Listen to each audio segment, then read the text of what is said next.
Baby, आप मेरे लिए क्या कर सकती हैं? मैं थोड़ा उसके पास सरक आई।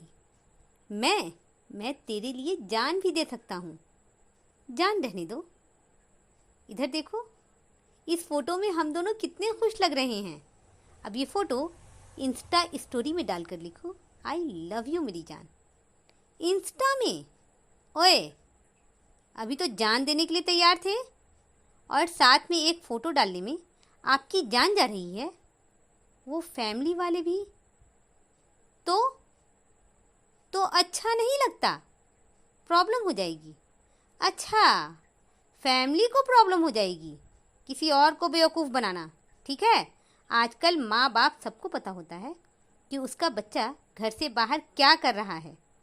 मेरी जैसी जो 75 और रख ले है ना, तो उसको पता चल जाएगा कि आपकी कहीं सेटिंग चल रही है, तो आप 10 जगह मुंह नहीं मार सकते। तो होशियार हो जाओ लड़कियां।